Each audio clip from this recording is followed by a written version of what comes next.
So the number one killer of people in relationship, any of you have an idea what it might be? The number one killer. Assumption. Assumptions. Great. You know, I learned this through our lives in ministry. What kills more relationships in organizations, in teams, in churches is making assumptions. So we need to say, okay, why do we communicate in the first place and what kills it? So communication is to our relationship like blood is to the body. I learned this years ago from a man named Howe. I really like this concept. You know, George Washington died from being bled to death because people had the wrong assumption about what his blood was doing. So that wrong assumption actually cost him his life because they bled him so much he lost almost half of his blood. It's tragic, but it happens in our relationships. So communication between us serves the same function that blood serves in the body, okay? If the flow of it stops, we die. If the flow of blood stops, we die. So a heart attack is not just about your heart, it's about the fact that your blood stops flowing, and when it stops going to your brain, everything shuts down. So communication is so vital. It's really the lifeblood of our relationships. So why do we communicate? Well, it's the only way we can nurture our relationships. And think of nurture as providing food, nourishment to keep our relationship alive. So with it, we either bring health or we bring dis-ease, and people get sickened. There's a wonderful book I read years ago, Sidney Girard, The Transparent Self. And he said people get sick because they live sickening lives. And that's absolutely true. People can make each other sick, the whole family system sick, and most of it has to do with how they relate and how they communicate, words of life or words of death. Now, our communication can be intentional or it can be haphazard. Until we learn discipline, most of us have haphazard communication. People say whatever they think or they say nothing at all rather than being intentional. Underscore intentional. It's really important. We can have significant words of life or insignificant words or unimportant words, which are chit chat, not producing anything. We know that communication is the way we create relationship. Now, I want to propose an idea to you that came out of that book by Hal. Whenever I meet you, and again, most of you I've met just 10 days ago, something was born between us the moment we met. We might say something was conceived. And we call that something a relationship. So when that relationship is born, maybe it'll be stillborn, done for, it didn't ever make it. Maybe it grows well and we abort it. Not so good. Maybe it grows and we foster it, we nurture it, or maybe it grows and we abuse it with our words, with our communication. Now, if we understand that every time we meet someone, we are creating something new, never existed before, then that relationship becomes a precious thing, like an infant. We can nurture it or kill it, abuse it, or help it grow. So I love the image that gives us because it shows how important it is. Every time we meet, something is born. So what shapes our communication? Well, not surprisingly, our past experience. How were we talked to? How were we treated? That's what we reproduce until we learn better. That includes attitudes and assumptions. Those are communication, though not yet verbal. Our self-concept. Who am I? You see, if I know who I am accurately and I know who God is, I'm going to have a self-concept that's positive. I'm going to say, I'm valuable. And when I'm valuable and I'm confident, that shapes my communication with you. And this idea we talked about earlier of our ego strength. If you can imagine your personality has like a skeleton, a structure that holds you together, that gives you strength or makes you weak, we call that ego strength. So all of these things about myself influence how I'm going to communicate with you. Our emotions, of course, our emotions of the moment and our lifelong emotions are going to shape how we speak and how we act. Our hidden heart messages especially influence our communication. If we believe a lie, maybe I believe, I'm so small, I have no voice. If I believe that lie, will I want to talk with you? No, a local pastor came a couple years ago and he said, I really need your help because this lady's come to work for us and I don't understand because she comes in the room, she turns around and she goes all along the wall. And when she gets over there, she sits down at her desk, but she won't ever look at us. And he said, I don't understand this. What shall I do for her? So we talked about this. She has some message in her heart that says, I'm ugly, don't look at me. Or I'm too useless and I have no voice, don't look at me. Or I'm in danger if I look at you. See, so her behavior was a direct result of whatever she was believing about herself. Of course, our skills have a lot to do with it. Now, what I like about skills is that they're learnable. See, a skill is what you can do. You gain the skill of typing, you gain the skill of running your computer. Most of you have the skill of driving a car or riding a bicycle. They're things that we learn. So this is the good news. No matter what happened in the past or even how we feel, we can learn good skills, helpful skills, skills that promote grace. That's learnable. It's teachable. And then, of course, the context. What we say to each other is always shaded in some way by who's listening, who's watching. And this is especially important in a family system. Do you notice how when other people are around, it shapes how we talk to each other? So what is it that kills? What kills us? Usually assumptions are the main culprit. They really are the biggest killer because when we make a wrong assumption, then the words we speak or the behavior or the attitude is going to be troublesome, okay? So we need to know what we're assuming. So that's a process we're going to look at. How do we stop this number one killer? When I first created this lesson, Larry and I were speaking at a big conference. And the first day were the leaders, like 70 men from all over Europe. And they asked us to teach for a few hours. And it was so interesting because when we taught this lesson, these big, important, confident men, suddenly they were all squirming.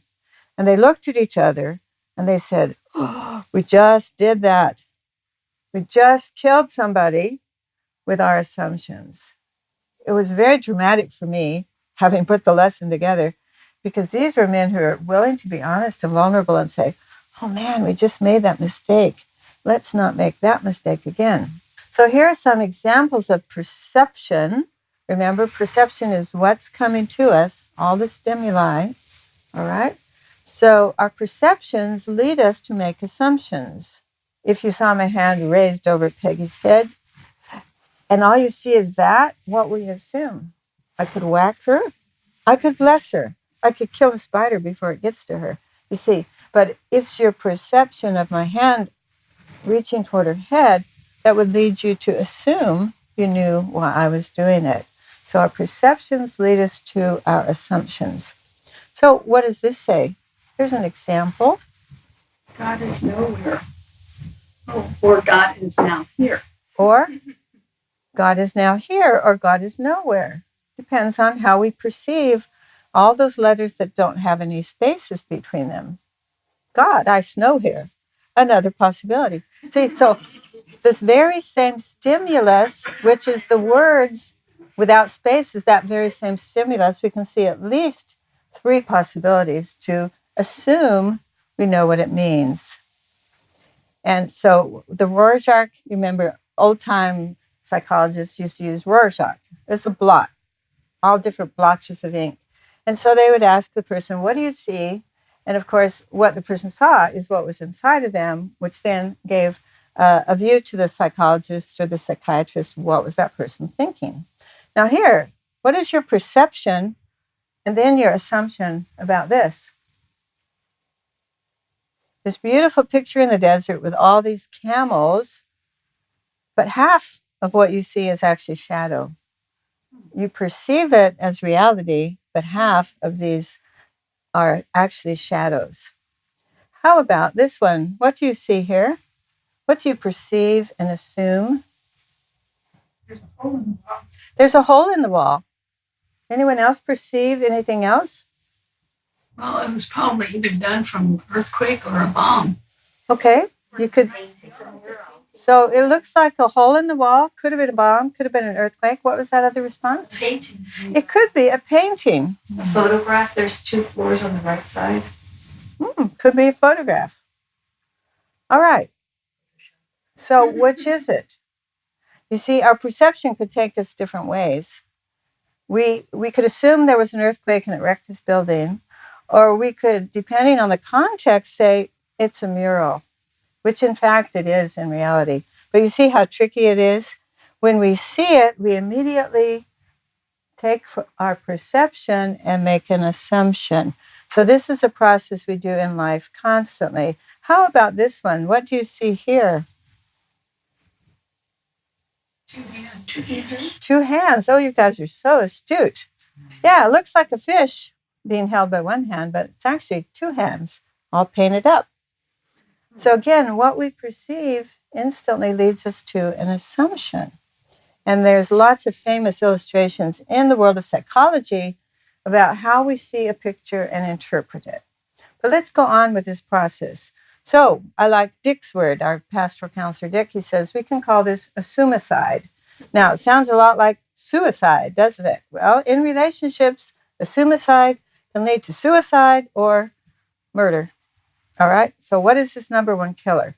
The process is that we see a behavior, we observe something, we see something, and we automatically assume we know what it means. And in that assumption of knowing what it means, we usually attribute a motive. So I saw Alex take cookies out of the cookie jar in the kitchen at the mission, and he did not sign up. He's supposed to sign up, and I saw that he didn't. So usually we say, oh, he's not being honest. Can you believe he's not that honest? We make an assumption and often attribute a motive. And then we usually label that, oh, he is dishonest. I saw that. I assume this. I label it. And then the worst part is we tell someone else not what we observed, but what our label is. I came in. She was lying on the couch. She is lazy. Now, that would be an example of a false assumption. If I do it right, I'd say, I came in, she was lying on the couch, and I didn't know why. So I needed to ask, are you sick? Are you okay? And not put a label, because most of the time they're negative labels. So what we could call this process is salt. Now, we know we're salt of the earth, but salt has a stinging side too, doesn't it? If we get a cut, especially a paper cut, and we put salt in it, ooh, it really hurts. So a sumicide is like rubbing salt into a wound in our relationship. Do you think there might be a better way? I think there's a better way. Okay, let's see what that would be. So here's an appropriate response. I see a behavior. I see Alex take cookies out of the cookie jar in the mission kitchen. I see that he doesn't sign up. Now, in my mind, that creates a little dissonance. There's some dissonance. So I don't have to do this with everything, but if I notice there's dissonance, there's a disconnect, I need to stop. And I need to seek understanding. Because I saw it happen, I don't yet know what it means. So I should not start assuming yet or labeling yet. I have to see it, and then I seek for understanding. How will I know? Can I read Alex's mind? Of course not. So I have to go and ask. Now, this scares most of us to death. And what I found is at the bottom of most conflicts in teams, somebody made an assumption, and then because they're Christian, they say, oh, I wouldn't want to hurt their feelings by talking about it. But at prayer meeting, I'll say, oh, I can't tell you, but so-and-so has a real problem. Now, what have we done? We've just really, we've kind of got the other person's reputation in trouble. We didn't say what, but we didn't talk to the person. The only way we're going to get understanding is go and ask. And then if I ask, I can resolve the issue. So in the case of Alex, if I say, oh, Alex, would you help me understand? I have this little niggle in my brain. I wouldn't tell him there's a niggle, but I'd say, could you help me understand? Did you forget to sign up for the cookies? We're supposed to sign up for our snacks. And he might say, oh, no, actually, the cook was making dinner, ran out of a very important ingredient for dessert, and said to me, Alex, would you be a good guy and run down to the store and buy what I need? But then he went on and said, you're going to be late for dinner, and I'm sure you're hungry, so take some cookies, and I'll sign up for you and cover that. Oh, now what do we think about Alex? Is he dishonest? No, we say, oh, he is really a good guy. You see, now we have raised our estimation up because we've got some understanding. So we call this process sugar. When we turn the salt into sugar through appropriate feedback, we resolve the issue. Okay, now feedback is a key word because I can't read your mind. Much as I would love to, you see, I can't read your mind, so I won't know unless you ask. Now, I want to tell you a story. This happened in our life in the jungle. One of my sons had a first grade teacher, and I'll call her Susan. So she was a kind of very creative teacher. She let kids do this and some kids do that. And she just had a sense of control, even though kids were doing different things. So one day for show and tell, the kids were doing their show and tell. This was first grade. And Susan was in the back of the room looking at some papers when it dawned on her that Michael Dodds had brought for show and tell a book on how babies are made. This is first grade. This is a missionary school. Michael Dodds is showing all the pictures. And because, his daddy's a doctor, he knows all this stuff. So she thinks really fast, oh my goodness, what am I going to do? If I stop him, it'll just draw attention to it. So she let him finish. And then it was time for the Bible story. So the Bible story that day was Abraham and Sarah. And did you know that God did this wonderful miracle because Sarah had a baby at age 90? Well, Mrs. Sutton, why is that a miracle? Johnny wanted to know. Why is it a miracle? Oh, well, you see, because most women don't have babies at age 90. Oh, really? What is that called? Well, you see, there is a name for it. Most women stop having babies about age 45. What do you call it? Well, it's called menopause. Okay, so that was the Bible story lesson for the morning. Now, when Johnny got home from school and Mommy said, oh, Johnny dear, what did you learn today? He said, we learned where babies come from and we learned about menopause. Now, this began quite an uproarious situation in our school because Johnny's mother was horrified.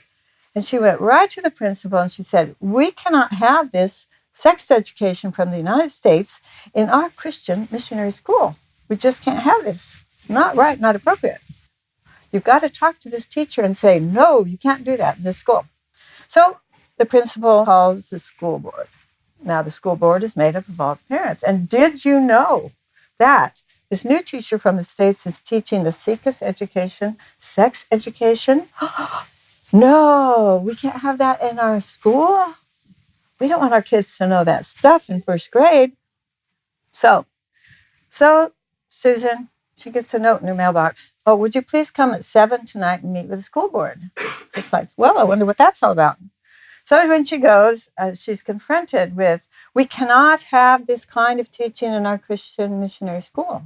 This is just not going to fly here. It's not appropriate. We don't want it. And she said, what? What are you talking about?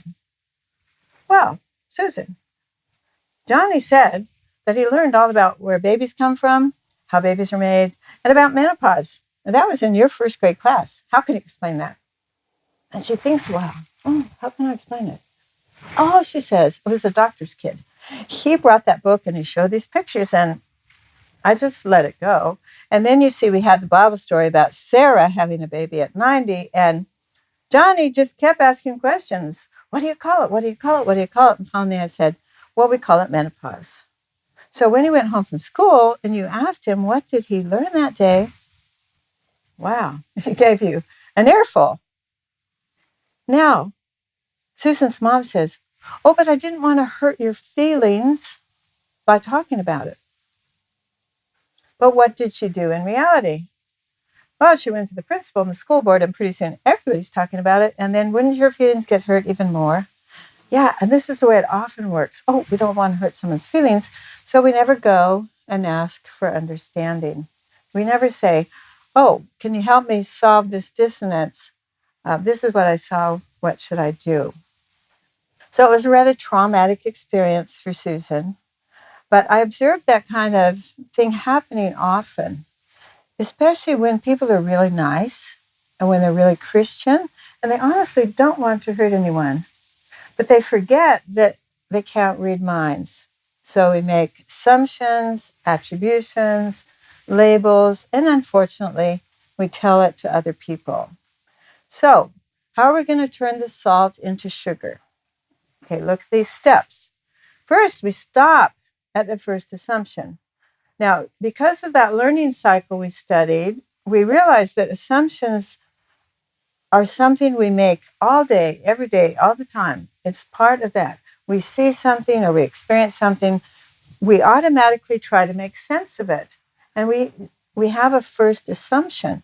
So we need to train ourselves to stop at the first assumption when something seems a bit off and not talk to anyone about it until we talk to the person involved. That way, we can get some more information before we make a judgment about it. Then we have to exercise the discipline of the Holy Spirit, who controls our tongue. Okay, it is a discipline. Circle that word. Because without discipline, we're going to rush on in the process of making assumptions, attributions, thinking we know someone's motives, and labeling them. So this is truly a discipline. So here's the outcome. If the Holy Spirit is training us and teaching us, we correct our perceptions, or we correct our assumptions. We get the truth instead of jumping off into something that we don't know. Then if we talk about it, we tell the truth to someone else rather than misleading them based on a wrong assumption. I'll tell you another story. All the stories I tell you are true, and I'm going to change the names to protect the innocent. But a lady was in one of our classes overseas, and when we did this lesson, she said, well, let me tell you what happened in my church. She said, my husband was the pastor, and all of a sudden this rumor swept through the church. The pastor and the head elder were at a brothel. They spent the night at a brothel. And of course, everybody's horrified. And it took them quite a long time to track down where did this rumor come from. And you know what they found out? It makes you laugh, but it makes you cry. On a Saturday morning in this big city, like many cities that grew fast, the street was really narrow, so there was no parking place. So on Saturday morning, the pastor and the head elder are going to a meeting at a house. So they had to go down the street, nowhere to park, go down the street, turn around and come back, and then they parked on the sidewalk, which is also pretty typical in that city. And at the moment they turned around, there's a lady in the skyscraper up here, and she's looking down and she says, oh my goodness, That is the pastor, and that's the head elder. And they're just driving out of that brothel. And there started the rumor. Now, what did she see? Literally, all she saw was a car coming out. What did she assume? They must have been in there. And then what did she attribute? Oh, pretty bad behavior, these sinful men. And then what did she do? She told everybody about it. So, backing up to where it started was actually pretty tricky. And that's the problem with rumors, because they go around and they get embellished. But, it was very traumatic for that pastor, for that elder, for the wife, and actually for the whole congregation. So often when a rumor starts, we need to track back to say, what did you actually see? Maybe you saw the director coming out of the home of a single woman at midnight. What could it mean? You won't know unless you say, could you help me understand? Because we can't know automatically. But if I ask, I get the right information, then I don't mislabel the other person. So think about what we actually hear. A message comes to us, somebody says something, we put it through that filter we talked about, our heart messages, our past experience, and all of these things are affecting what goes through our filter. And then, look, part of the message goes through and part of it's eliminated by our filter. I didn't hear the whole thing, or I didn't attend to the whole thing. So what we then do is we tell ourselves what we think we heard, but it's not accurate. And then we immediately have feelings about what we told ourselves we thought we heard. And then we make a response. Now, this is lightning fast. Our filter, which we're unaware of, allows us to either hear the truth or hear it as it was said and interpret it correctly, or we can end up with a response that's inappropriate because we didn't hear it all. So, what filters what we hear? Let's look at this guy. Would you read this for us, Frank? Oh, can you see? Why we'll never understand each other. What we heard. What he heard. What he heard. Honey, why don't you put your head in a vice and I'll turn off the handle until your skull explodes. Oh, I mean, she sounds like a violent woman, doesn't she? Yeah, so something has caused him to hear what she said in this violent manner. But let's see. All right. What she said. Shawnee. Honey, why don't we turn off the TV and just talk? Okay, so what was said and what was heard is not at all the same thing, because he had some kind of filters there. It's like, turn off the TV and talk. That is highly threatening. So we need to give the guy credit. He was very threatened by this simple request, and his poor wife is baffled because his reaction is not going to be good. So why do we get confused? For reasons just like that. What people say is not always what they mean. So coming out of the speaker, the words may be inaccurate. And then what we hear is not necessarily what they say. So you think you did something wrong. Can you trust what is said? What other meaning might there be? See, when things are confusing, we do need to kind of stop and say, wait a minute, let's process this. Did you actually say what I think you said? Can you help me understand it more clearly? What do you really mean? And then we need to say, am I seeing it through a certain filter? Because it's going to influence things. So how about this one? Here's a scale. Dick found this for us. Here's the probability that you did something wrong. Look at this previous slide. What was said and what response you got don't necessarily correlate. So if she says if she won't talk to you, 50% is you did something wrong. She seems sad. There's a possibility you did something wrong. And then she says nothing's wrong. Well, this was written by a cynic. This was made up by a cynic. But you see, when she says there's nothing wrong, but she's acting like there's something wrong, which one do you believe? We always believe the nonverbals. They are most powerful. And this is my point of confession of an issue in my marriage to Larry. It took us about 25 years to figure out. Now, maybe some of you will, maybe you will empathize with me. But because I grew up in this really chaotic family, I was very self-controlled and I didn't want to share my emotion. First of all, because it seemed like weakness. And secondly, in my family, if you shared your emotion, you might get hurt double. Okay? So I was very self-controlled. And even when we went through jungle training, 6 months in the jungle, I think I only cried once. But in my life with Larry, about every 5 years, I would cry. All right. So by the time I cry for the 5th time, 25 years have gone by. And I'm very confused because, what I needed when I cried, I needed something Larry didn't know he should give me, which was reassurance and a hug. And I found out later he never had seen his mother cry. So 25 years into it, I said to him one day, Larry, when I cry, why do you go away? Why do you go away from me if I cry?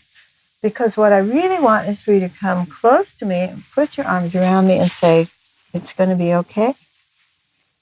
He said, well, if you cry, it must be my fault. And you are probably mad at me. And if you're mad at me, it's better if I go away. You wouldn't want me around if you're mad at me. And I'm thinking, oh my goodness, 25 years of assumptions. I want his comfort. He thinks I'm mad at him. So I said, well, why don't we work out a deal here? When you see me cry, please just put your arms around me and say, it's going to be okay. Do you need my help in any way? You don't have to fix anything. Just ask. And you can even ask me, is this about me? Are you mad at me? Because in truth, I was almost never mad at him. But you see, he was basing his assumption on his earlier life experience. And I thought, we wasted 25 years in that one respect because I didn't know how to tell him what I needed. And he didn't know how to read me what I needed. And I came to realize that all the years I read romance novels, and in those novels, men just know what a woman wants. They just know when to sweep her off her feet, when to take her out to dinner, when she needs a kiss, when to dance. And I realized, you know what? Guess what he was reading in those years? Scientific American. They never talked about that stuff in there. So I'm starting to put this together. Okay, our assumptions are really different, and he doesn't know what I need. And as most of us women, it's like, well, we want them to figure it out. We don't want to have to tell the men what we want or what we need. So I didn't know I should tell him. I just assumed, well, he knows and he's ignoring it. But then I realized, oh, you know what? In Scientific American, they never did talk about that stuff. So at that point, I said, okay, I want to just let you know what I need. Now, when you hear me banging the pots and pans together when I'm making dinner, that is a cue. It's a clue. What does it mean? Well, it means I've had a really bad day and it would be so nice if you'd take us out to dinner. Oh, really? That's what it means. If I'm up at midnight scrubbing the floor, that's a cue, a clue. Well, what does that mean? Well, it means I'm really, really stressed or I'm very worried, and so I'm working it out by scrubbing the floor. So we have a little, husband education course. But here's what was beautiful. I saw immediately that Larry put into practice with all of his women patients the things we had talked about. So when they cried, it's just like he could comfort them, encourage them. Do you need me to fix anything? Can I help you? It's going to be okay. And after that, I noticed the women patients, which were basically all our community, they would just say, oh, your husband's so understanding. He's just so understanding. If I cry, it's no big deal. And then I also resolved that I should let my sons see me cry sometimes. I didn't want to let my weakness show, but I realized, oh, my sons will be married someday. It would be good preparation if they know that when a woman cries, they don't have to fix anything. They just need to comfort her and assure her everything will be okay. So that was a lesson I learned that, I had to cue Larry in. But, many of us, we don't know what to say, so we say nothing. But our nonverbals are giving it all away, aren't they? Okay. So assumptions color what we hear. Here's another example. You know who this is? Well, it's our teenage friend. And look at her talk. She must be a triple extrovert. The power of her words, the number of words. She's just going on and on about her day. And then finally she stops. Oops. Well, how was your day? And look what he says.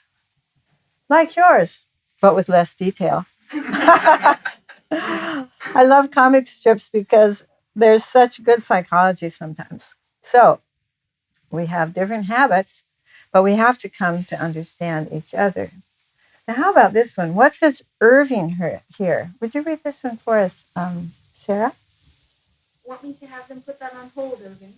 Hold? So you could think about it and come back. Come back? After you go to all the other stores and try on all the other versions, then you could come back and look at that one again. Forget the clothes. How much to get me out of this mall? Okay, so again, different assumptions. For her, the assumption is what? Shopping is fun, and what else about shopping? It's going to be an experience, maybe all day. And we can have fun trying on this clothes and go to another store and have fun here. And then finally we can decide and go back. And what is his assumption about shopping? He's a hunter. He's a hunter. Go in and bag it. Go in and bag it. Oh, I like that. Okay. So poor Irving, it's like he's in shock by what she is assuming, and she's projected her assumption onto him that this is going to be a fun day. And he says, oh, get me out of here. So how are we going to stop the number one killer? We need to become wise. Now, wisdom can be as simple as substituting facts for assumptions. If I go and ask, I get facts. This is what happened, so then I can understand it appropriately and get rid of pesky questions. Now, people often ask at this point, well, what if somebody else is really doing something wrong? Then what? I think we still use caution. We may think they're doing something terrible, but we still need to go and ask. Now, let's suppose Alex, in that case, confessed, oh, I steal cookies every day and I never sign up. Then a little loving feedback would be appropriate. Now, if you call it confrontation, it sounds scary, doesn't it? Confronting, we don't want to confront. If we say feedback, it's easy.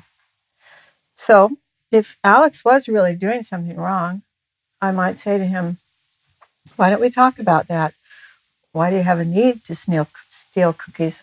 Is your support so low you can't pay for them? Let's talk about it. We both know it's not right to steal the cookies, so what's going on. So I want to look at some positive ways that are crucial to our communication. The one that helped me more than anything else I've learned, and I suppose I was in my 30s before I learned this concept, but we call it I messages. Perhaps you grew up in a family where people said, oh, you make me angry, you make me mad, you make me spill the milk, you make me trip, you make me. When you're accustomed to you messages, we miss the point. When we change it around to say, I feel or I think, then we're taking responsibility for our own emotion because it's coming out of me. What I feel and what I think is coming out of here, right? So you may trigger an emotion in me, but it's my emotion. I can't blame you for what I feel. Now, this is a hard habit to break. If we're used to you statements, you did it, you made me feel, you made me feel, you made me behave, It's a hard habit to break, but I want to encourage you to start practicing it. And say, I feel that's attributing to my emotion to me. Immediacy is another important concept. If when something feels not right in our relationship, if it's leading us to some kind of a problem, we need to say, okay, as soon as it's reasonable, let's take a minute out, time out. Let's talk about this. You said this. I feel this way. Um, can we talk about this? Is there a problem? Did I misunderstand? The sooner we do that, the more quickly we get our relationship back into harmony. But again, introverts don't like to do that. Introverts would rather let it go underground like the little gopher, and only when it hurts bad enough do they want to come up and talk about it. So, especially if we're introverted, it's a good habit. We need to learn immediacy. As soon as possible, as soon as reasonable, let's figure out what was wrong. Clarify. We see from those cartoons that what we hear is not always what was said. So, whatever the interference is, we need to try to make sure that what we hear is what was said, and what we say is what we want to say. So sometimes we need to say, oops, erase that. Let me start over again. What I mean to say is this, because communication is so important. If we carelessly communicate, it will make, it's like kind of battering that child that was born of relationship. Listening well, I think if we could only have two, it would be iMessages and listen well. And we need to listen below the surface, because sometimes the words at the surface are like the tip of the iceberg, and there's going to be a lot more down underneath. We have to pay attention to the nonverbals, because nonverbals actually have more power. We believe nonverbals before we believe verbals. So when there's a disconnect, which one do we believe?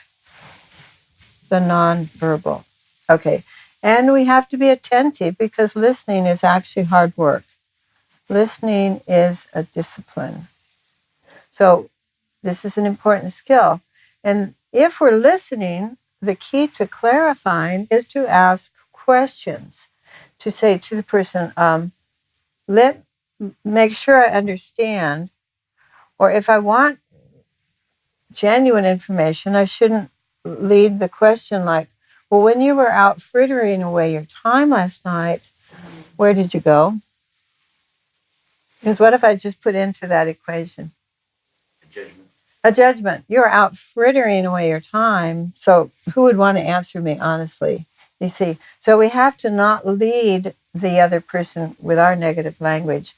And we shouldn't prompt them if we want an actual, genuine, congruent response. And we should not interrupt. And again, this is such a hard discipline, because we quickly formulate our own response, and it's a huge discipline to listen well. Now, here's an example. The difference between a closed-ended question and an open-ended question. Do you get on well with your boss? What could someone say? Yes or no. It doesn't really lead us to a discussion. Or you could say an open-ended question, tell me about your relationship with your boss. Another example, do you like to teach? Yes, no. We don't get much sharing. Or we can open up the question, what are your strengths as a teacher? See, so even how we ask questions is going to increase communication or limit it. So it's another skill. We can learn skills. One of the important passages of Scripture, I'd have to say it's one of my favorites. Speaking the truth in love, we are to grow up in all aspects into Christ, who is the head. Now, I think this is fascinating, because what it says, if I don't speak the truth to you in love, you're not going to grow up. If I don't speak the truth to you in love, you can't grow up. When we speak truth, but we don't put it in words of love, what happens to the other person? Destroyed. We can beat up, we can criticize, we can kill by speaking truth that's not in a loving way. Now, what happens if we are so loving we fail to speak truth? What happens then? So if we say, well, I'm too loving, I can't speak the truth, I just love this person so much, I can't tell them the truth, what we do is we stymie the growth of the other person. So the scripture puts these together. Speaking truth in love is what allows us to grow up spiritually, emotionally, physically. We grow up in all aspects of life to be like Jesus. I think it's a crucial truth. Now, again, when we're the introverts in life, it's going to be harder for us to speak truth. If we're thinkers, we have a strong T-score, speaking truth is going to come naturally. But we may forget to say it with love. And then what we experience is criticism. And so many parents who are super critical say, well, of course I love my child, and I'm sure they do, but they don't know the weight of their critical words. They're speaking truth for your own good, but it hurts. But then if a parent is they think, well, I'm so loving, I don't want to tell the truth, that would just be ugly. They allow another person to go on without growing up. We have words for that in counseling. The person becomes dependent. They're loved, yes, but they don't have truth to help them grow up. Now, another critical thing we need to learn is impact awareness. Now, if someone slams the door right now, what might be the impact of that slamming the door? Would there be an impact? Pictures would change. The pictures would shake. Yeah, if they slam it really hard, even the furniture might shake. Certainly would interrupt the flow of our learning. So we're very aware when there's a slam door, there's an impact. But what about the impact of your presence? So ask yourself, what happens when I enter a room?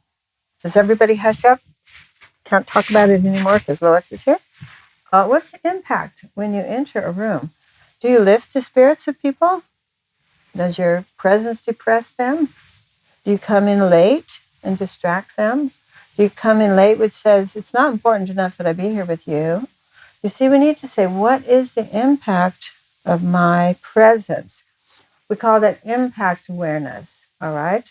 So, when I enter a room or a conversation, what is that bringing to other people?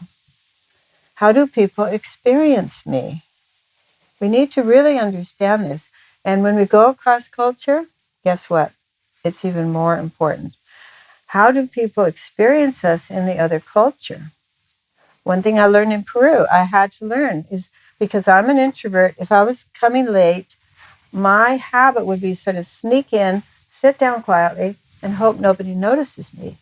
You know what I had to learn to do? Shake, even if I'm late, shake everybody's hand, greet everyone, maybe hug, kiss. Now, the speaker, if there was one, didn't mind because the value is on greeting each person.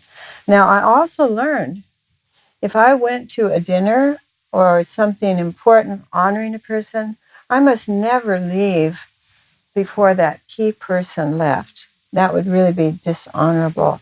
I had to know the impact of my coming, the impact of my going. So most of us are never taught about this, but it's really, really important.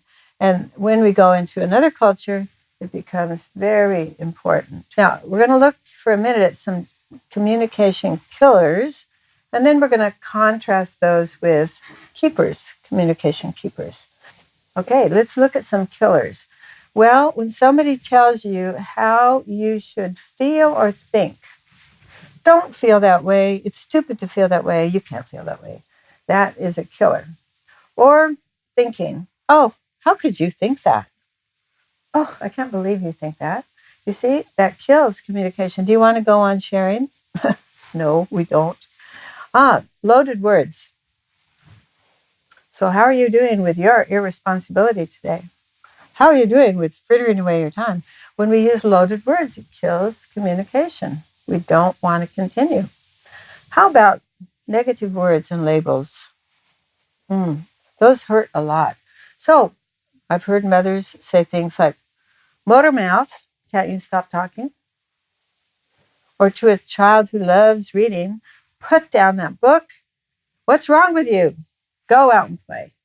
You see, what's wrong with you is a label. Motor mouth is a label. So when we use these, it kills communication.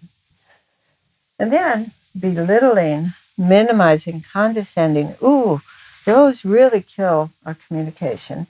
And again, unfortunately, adults do this often without thinking. When parents do this, when teachers do this, when key people do this, we just shrink. They make us shrink.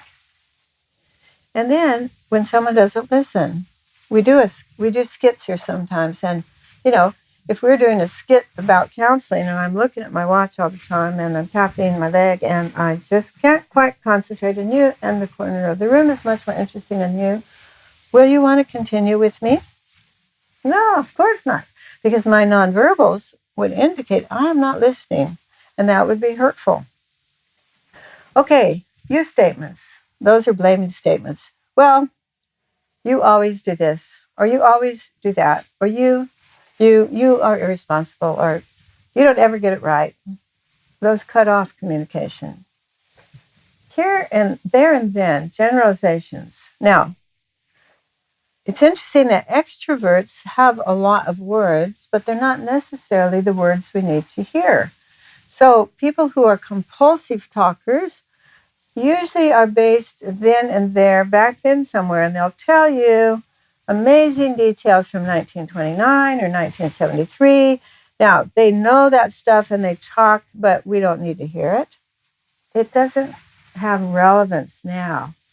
So we need to examine our own habits. And do any of you know compulsive talkers? Oh, well, I've known quite a few. And if they're your house guests, they actually follow you to the bathroom door.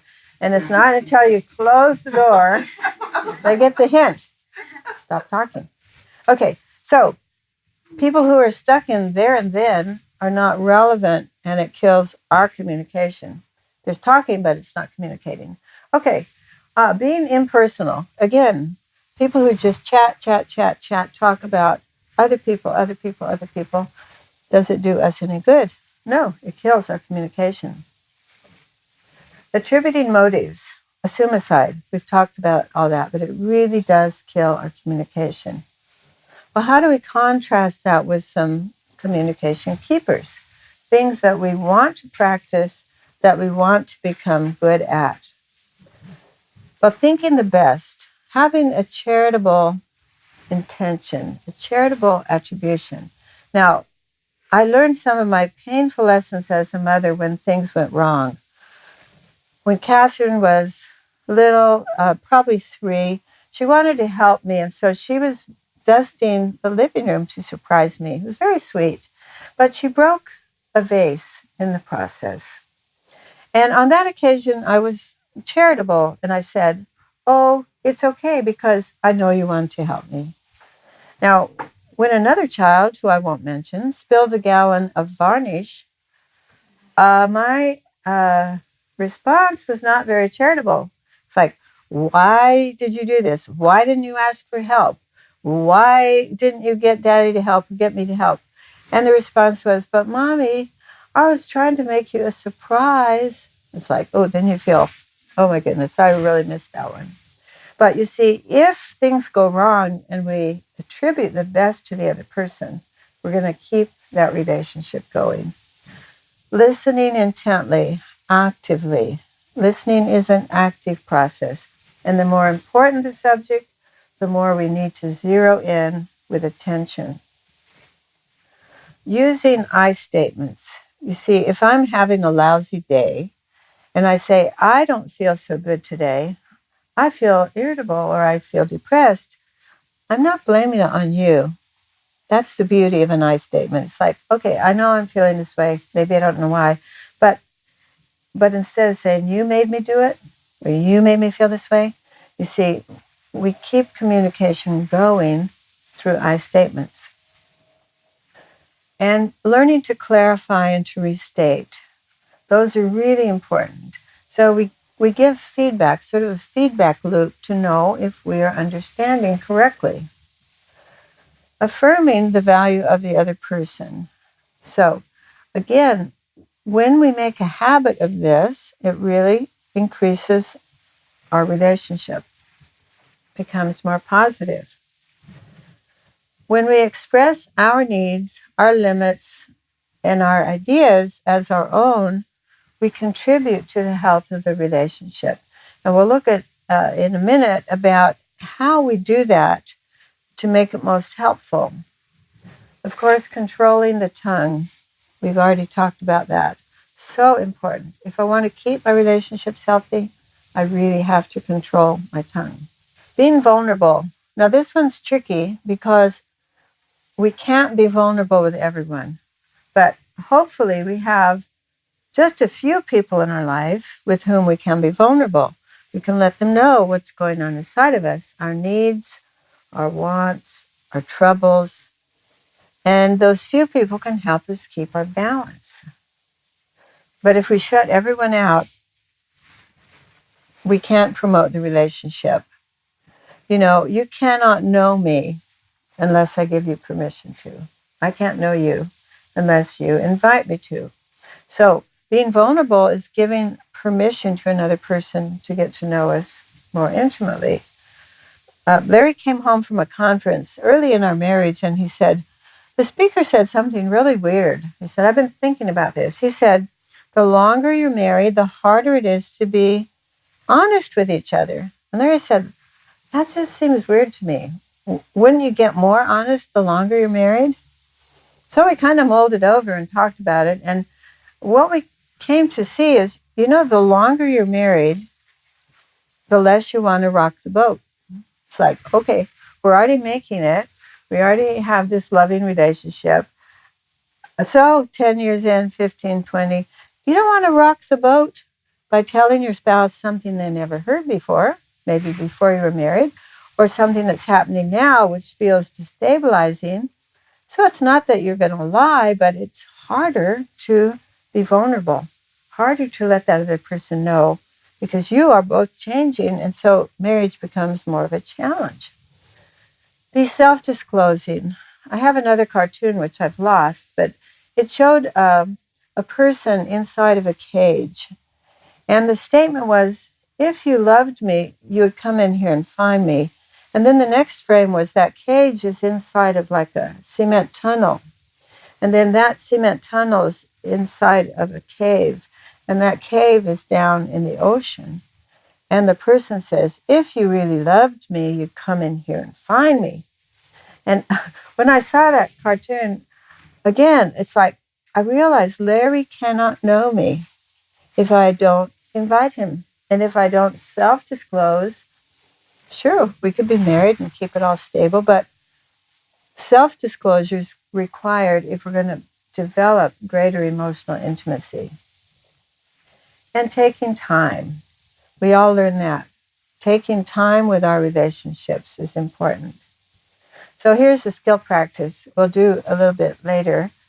Marion, could I just have you help me for a sec? Okay. When we look at another person, we see the other person's body posture or their nonverbal. So if you see me like this and you want to say to me, I see you and I imagine, what would you imagine my body posture means right now? Stay away. Oh, that I would be saying... That you would stay, for me to stay away from you. Okay. So how will you know if that's really true? I'd have to ask you. Okay. You see? So what we have to get used to is when we see something, we interpret it. Now, I think if I were truly behaving that way, you would have been right. Now, if we're just standing, talking, and doing this, what possible interpretations could you make? Aren't you cold? Okay, that's one. Okay. If you didn't know I was cold, what else might you assume? You're thinking about something. I'm thinking about something. Or you might assume maybe she's being defensive and she doesn't want to talk.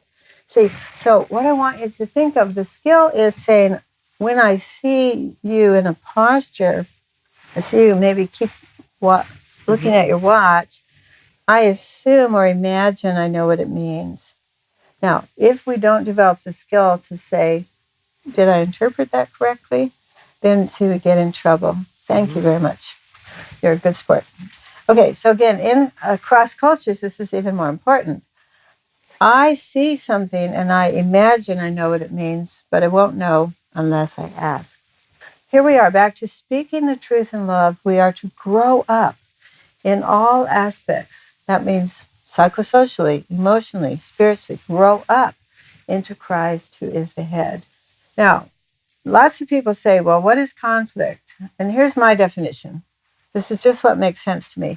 We can have differences all day long. You like blue, I prefer green. You like beans, I prefer pasta. We can have all sorts of differences. But it only becomes conflict when we get our emotions engaged in it, when there's some distress involved in that difference. You want to start at 8, I want to start at 9, you want to start at 3. You know, it's a difference of opinion, and we work it out. But if one of us starts attributing bad motives to the other, now we have a conflict. So we need to say conflict arises because our emotions get aroused. Do you see the difference? So here are 3 approaches. We can be passive, that is, we don't speak the truth in love. We just maybe act loving, but we don't speak truth. We don't talk about what's troubling us. Or we might get aggressive and we say, well, let me tell you, this is for your own good. And we speak what may be true, but without any love. And of course, who wants to hear it? Or we could find a middle ground, which is appropriate, speaking truth in love. Now, the appropriate assertiveness is when I speak truth in love, I might be able to say to you, the reason I want to start at 9 o'clock is because my brain works better and I can listen to you better. I give you some information to go on. Okay, so we can either be passive or aggressive or find this middle ground of speaking truth in love so we gain understanding of each other. So we call this appropriate assertiveness. And we usually do this as a skit. So you won't get to see Peg and Marian acting at their best, but maybe we'll find another time to do it. So what is appropriate assertiveness? Well, first of all, it's sensitive to time and person. I'm not going to run up to you in the supermarket and say, we've got this personal issue to talk about. It would not be the right person or time. It's sensitive to the situation. We're not going to talk about this personal thing when 15 people are watching. I want to provide information that will produce understanding. Okay, so here's something you could know about me. Is there something I could know about you? So we arrive at understanding. I will request clarification if I don't understand. So I might say, let me just be sure I get this right. I want to be sure I understand. And then both parties come out winning. See, because we talk over our needs, our limits, and so on. By talking it over, we arrive at understanding. So understanding each other's needs is really important. When conflict is there, there's always a reason. We both have needs. We look for ways to get everyone's need met. Now, learning to state our needs involves these things. And many of us were taught, first of all, we don't have any needs. And secondly, if you have a need, you should ignore it because it's not appropriate. So even learning to say, I have a need, is a big, big step for some of us. But it involves honesty. It means I statements. I would love to stay up with you every night and watch a movie. That's really fun. I enjoy it. But the truth is, if I don't get a certain amount of sleep, I won't function well the next day. So please don't feel hurt if I don't stay up late every night. Clarification. Okay, now, when my daughter was leaving home for college, for the first time we felt tension between us. Never had felt that before. So we sat down and talked together. And I said, Catherine, since this is your last year at home, I'd love to have more time with you. And she said, yeah, I can see that, Mom, but it's my last year with all my friends, and then we're all going off to college. I want time with them. I said, yeah, I can see that too. So we actually figured out a plan that we could have time together, and a plan so she had time with her friends. So we weren't in tension every week as she decided how to spend her time. So we have to identify our feelings, our limits. Now, an important area where this assertiveness comes in is when we have to deal with authority figures. Now, again, if we have a past in which authority figures were not trustworthy, or they were autocratic or controlling, we're going to sort of fast forward that and make the same assumptions about any new authority in our life. So we may be afraid of authority. It's like, why would I approach them? It's dangerous. Why would I approach them? Let's see what some of the attitudes are. Well, of course, based on our past experience, we assume something about current authority. And then we observe how that person responds. If I see them not respond well to somebody else, will I go ask when it's my need in question? Probably not. And then, do I have a positive attitude toward authority in general? Maybe yes, maybe no. But I will assume that leader is responsive to me if I have a past experience with leaders who are responsive. If my past experience with leaders or authority is negative, I'm not going to risk going to tell what I need or what my limits are. We also have to learn that we can't just assume a leader knows everything. We often make that assumption. Well, the leader's at the top. This person knows everything. They're in charge. So obviously they know I need a day off, but we may never have said we need a day off. We have to be respectful of our whole team, but educate each person to whom we are accountable about what we are like and what we can do or not do. At one point in our jungle community, I was asked to be the hostess during the summer when I was not teaching high school. And I said yes, and I was very willing. And there were about 100 homes that needed to be kept up, especially if people went on vacation or they were on home leave. And so over the summer, I managed that. I had 6 people who cleaned. I had 6 people who did maintenance and painting and stuff like that. I had to do the accounts for all the finances. But when school came around and I was back in teaching and I still had that job, I went to our personnel person. I said, this is really hard for me. And month by month it went on. And more I was feeling overwhelmed. And so once again I went back and I said, my husband's on call 24/7 because he's the doctor. When I'm the hostess, I'm on call 24/7 because people come and go at all hours of the night because of the flight schedules. This is really hard. And 2 parents on call 24/7, it's not working out very well.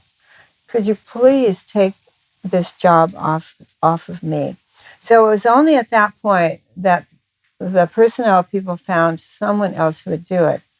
And again, it was kind of the principle of as long as I didn't make a lot of squeaks and noise about it, they were busy with other things. They didn't deliberately neglect me, but they were busy. Only when I said, look, here are my needs and my limits, then they took some action.